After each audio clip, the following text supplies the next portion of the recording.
About a year ago, our board of directors expressed a real desire for TAB to move on from the measurement of static billboard inventory, the core of our measurement system, to digital.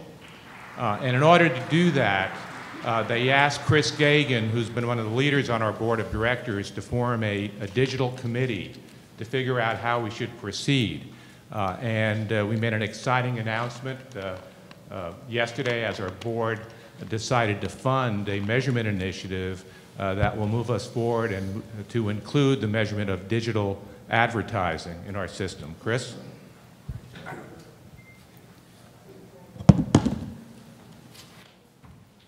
Thanks, Joe. That was very kind of you.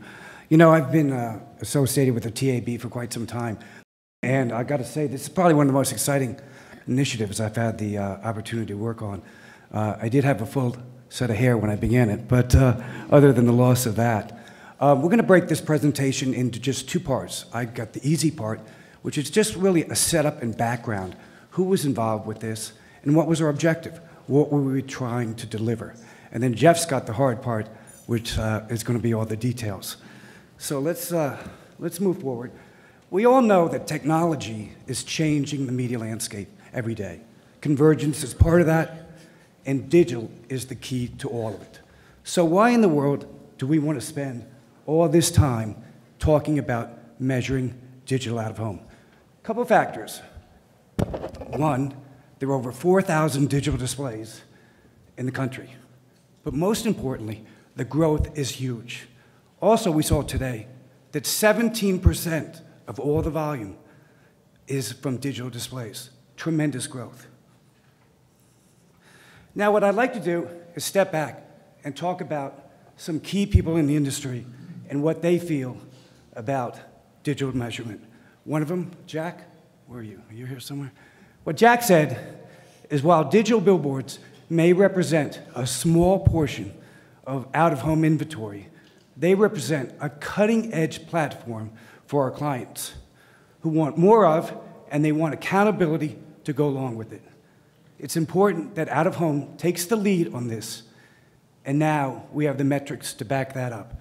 Now, talking about accountability, if we look at the platforms that have the greatest growth, companies like Google, other digital platforms, how do they get that growth? It's through proved measurement.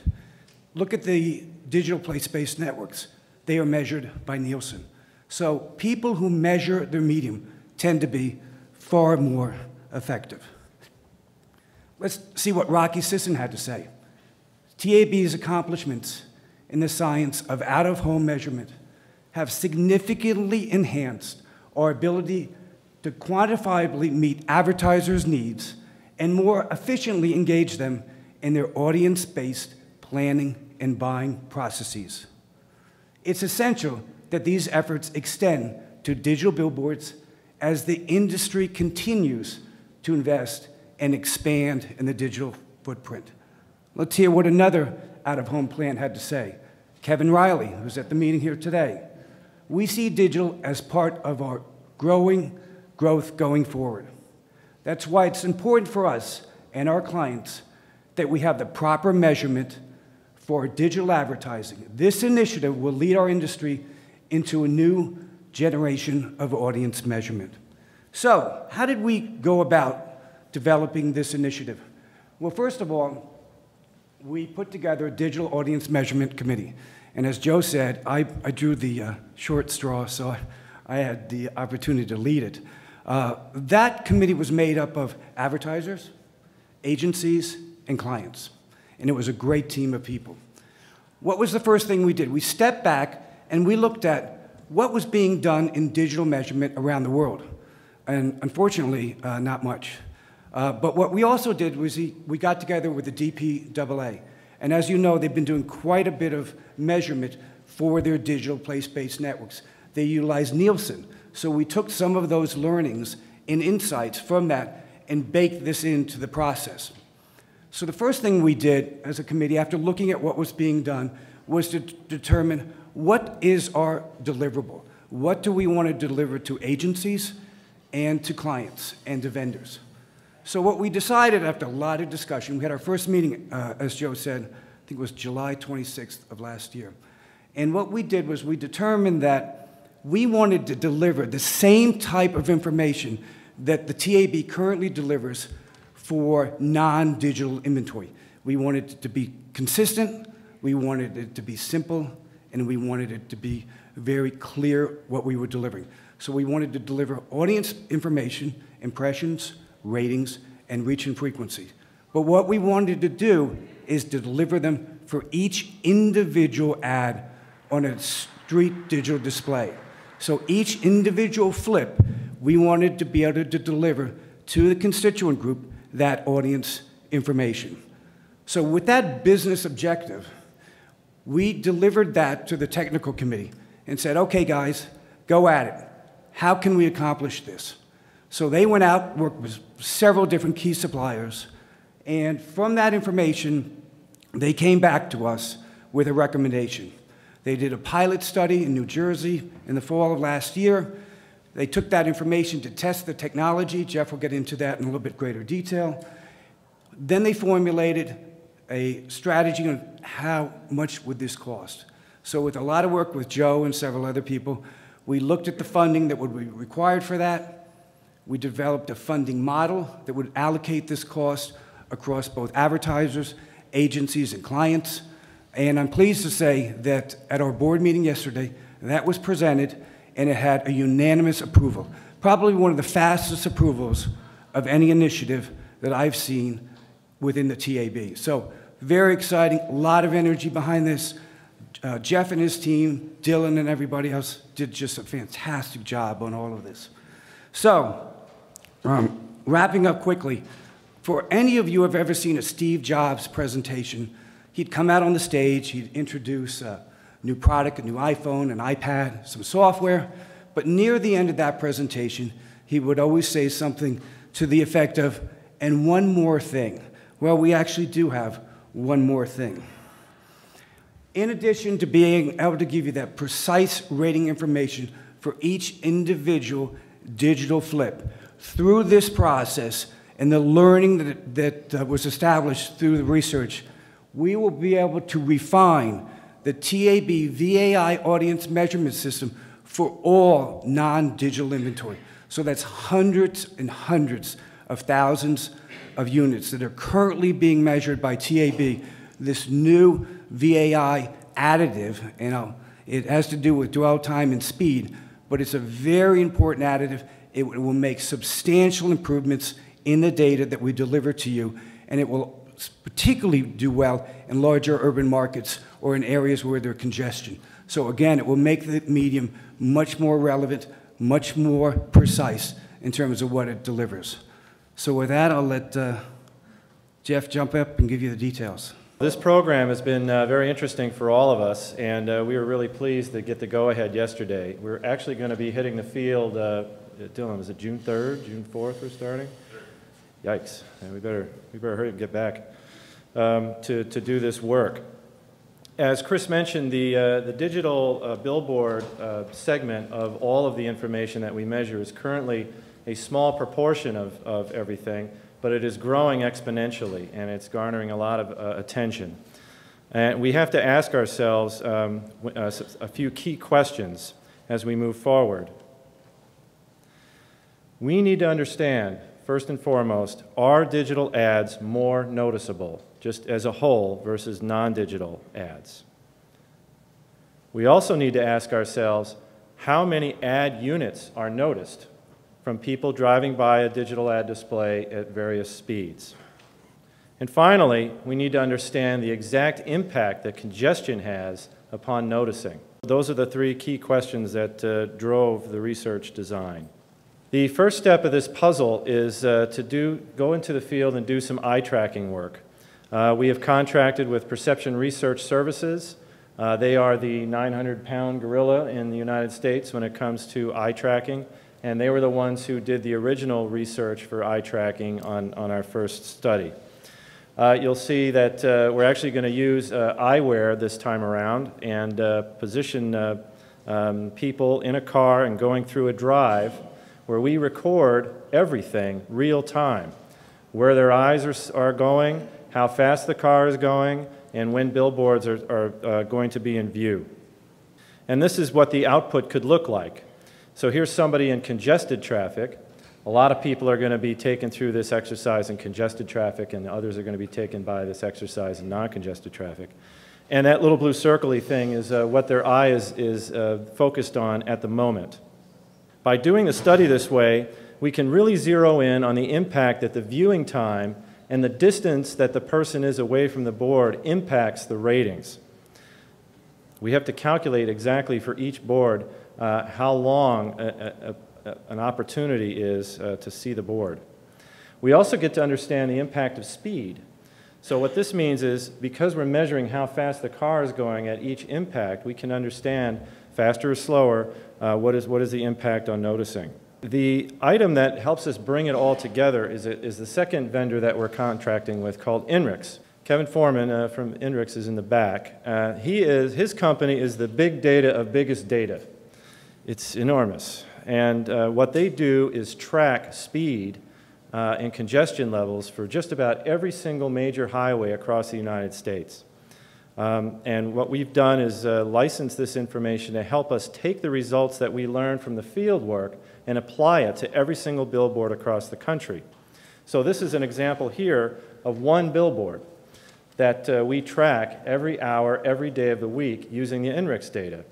So during the weekend, the red bar represents how fast the car is going. And because there's hardly any traffic going by this particular board, it's usually going the speed limit, 60 miles an hour. And then during the weekday, you see, as people are going to work and coming home from work, you see some real dips in the speed that people are taking to get by the billboard. And this is the money part. This is where we feel that the ratings can be greatly enhanced to take that impact into consideration. And as Chris mentioned, we believe that this impact, this way of measuring what we're going to call dwell time and putting it into the rating system we already have, not only impacts digital billboards, where we'll be able to provide a rating for each spot, it impacts everybody across digital and non-digital displays as well. The June timeframe is right upon us, and we are going to start conducting the research through August. During September and December, we expect to have to take some time to interpret the information we've collected and review what it is we've collected. All of this, again, is under the auspices of the TAB Technical Committee and Chris's Digital Committee. And then November, December, we've got to figure out how to integrate this data into the database so that by January, we're ready to go. And what that means is, it's not going to look that different from the information that we release right now, but the ratings are going to change. And in addition, we're not going to be reporting the digital display one time and just have the same rating for the entire structure. We're going to have a different rating for each spot. So if the board is like board number 100, we're instead going to have 100A, 100B, 100C for every digital billboard across the country. Different ratings, different billboards, depending on their location. Okay, I think that was it. Yes. Wow, thank you. We're going to have Jill lead off our specialist feedback. I think that this is really an exciting proposition, and that we've come a long way in a pretty short time, because it wasn't too long ago where selling digital billboards was a tough proposition, because it was the first time that a format was shared with another advertiser, and so it was tough to get it on the plan, and then we finally overcame that hurdle. And then, is my microphone on? Okay, I thought I saw one of these in the back. So it's an exciting proposition that it evolved from getting on the plan to a more precise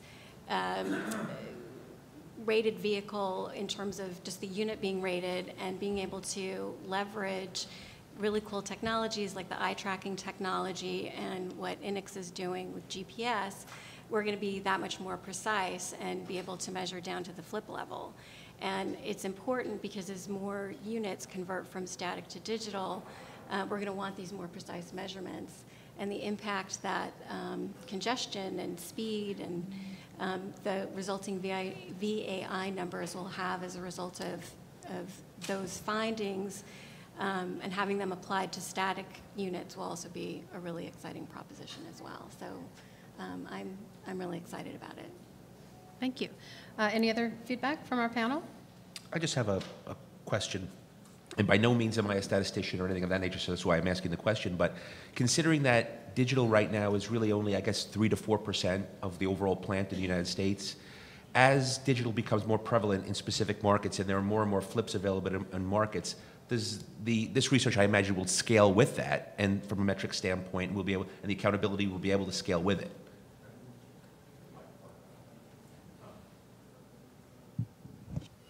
Right. So because digital displays are growing exponentially, and also for transit, we've really got to get smart about dwell time and to start applying those metrics into the system. We haven't come up with a schedule yet to be updating this study over time, but certainly as more units arrive, more different formats arrive, we'd like to put together this very same strategy across all of them as we get bigger. Yeah, I'm particularly excited about the refinement of the existing data for the traditional out-of-home. Dwell time and speed do have a great impact on VAI, and I'm really excited to see how that's going to impact the data that's already out there. Right. Currently, the TAB database, there's no traffic jams in the TAB database. It doesn't happen. So now there will be. Well, and it'll apply for seasonality also, won't it? Yes. Which is also we are very going cool. to be reporting the information annually, annual numbers like we do with all of our other information. But because the data are so granular, it will be possible in the future to do some custom work, seasonality type work, and we can work with our clients to figure out how to make that happen. But the reporting standards remain the same. It's going to be an annual number that we produce. Thank you. Do we have any questions in the audience for either our panel or our presenters? The conversation on transit and how you'll incorporate the digital measurement into the transit mix, whether it happens as part. Right. Well, it's a staged approach. So first we got to figure out what the research says. We got to figure out how to make that all happen and get it into the database. I would imagine that once we know more about this research, we'll be able to apply it better when we start to measure the impact that digital displays have on pedestrians in particular. That's a whole new study, and it's a lot of money. So before we start getting into discussions about financing, we got to figure out what this says so that we have a better idea how to move forward. But that is absolutely in our plan. This would allow us to actually have sort of more corroborative data that actually works together with broadcasting data. What are the next steps? It's up to you. I mean, this is breakthrough in regards to really beating down that barrier, so that you can easily translate just one annual number to numbers by day part. And I think it's wise for the industry to come together and say, okay, how are we going to do this? How are we going to report this information? Well, listen, show of hands, who wants day parting? A little bit of day parting? So, I got to throw it back out to the sellers out there. Guys, what does it take to get a system that's going to allow us to do that? Yeah, I'm curious how Sorry. the operators are feeling about what that's going to entail from a sales perspective. Yeah, and from an inventory perspective. Ready to do make goods? Are buyers ready to do make goods? Yeah, like if we're going to sell like broadcast, then buyers and planners should be prepared to do make goods in broadcast, no? But wouldn't that be on you guys? Sellers do make goods. Are you prepared to do Yes. make goods? So Right. we call on you and say, Kraft is helping GM because they have a higher rate. Well, no, it doesn't really. If we're going to sell and buy like broadcast, Yeah, we're buying by audience. again, we're buying by audience, we're buying by day part. Is it going to be that you're getting preempted because of pricing? I think we got to sit down and we got to figure out the rules and the rules of engagement. But morning, afternoon, evening, I think we can break it out into those simple day parts today, right? I'm sorry. Hi. Yeah, that's absolutely right. Sweet. The next. We are done here now. Listen, I was nervous, so this is good. Me too. This is really not easy standing here with a microphone. But the plan is, and this is not given by Dave in particular, but by all of the committees we work with, is we do have to come together. And now that these barriers are broken down from a research perspective, we do have to understand how the buy-sell process is going to work going forward. It's a lot of work. We learned that when we introduced the eyes-on ratings the first time around. It changes. When you have new audience metrics, it changes how business is done. So yeah, I think that's awesome. Yeah. We can get started pretty quick. But listen, there's going to be distressed inventory. There's always distressed inventory. There's going to be times of late night where nobody wants to buy it. I don't know what to tell you. That's ad council stuff. Fantastic. Great opportunity to put that up.